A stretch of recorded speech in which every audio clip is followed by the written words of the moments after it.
Should I be worried about turbulence? The answer is no.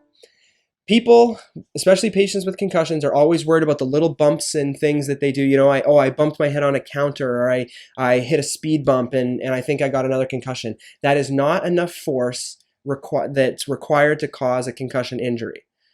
So any of these little bumps are not causing concussion injuries. To put this in perspective, the threshold for concussion, because what has to happen with concussion is your brain has to stretch, where there has to be the nerves of your brain, the cells of your brain have to stretch enough to create an ion exchange, to create depolarization and this kind of metabolic cascade that happens with concussion.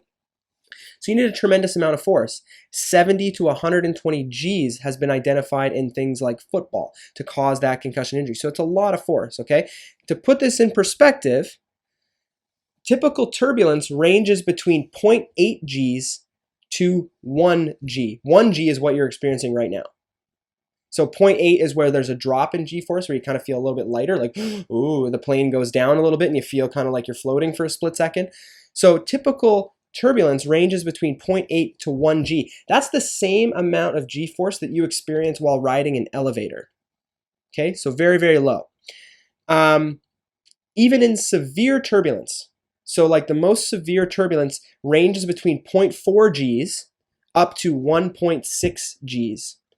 Well below the force needed to cause concussion. So even if you're kind of bouncing around on the plane, you're not experiencing enough force to cause concussion injury or subsequent concussion injury. So you don't have to worry about that.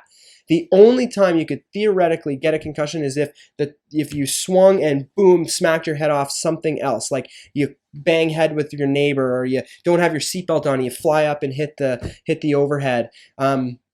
Or bags fall out of the overhead and smack you. Those are the only possible ways that you're going to get a subsequent concussion on a flight. So in summary, it seems from what we know now that air travel is safe for patients with concussions, and it will not affect your recovery from concussion, as far as we know anyway, unless it's in the very, very acute stages following injury.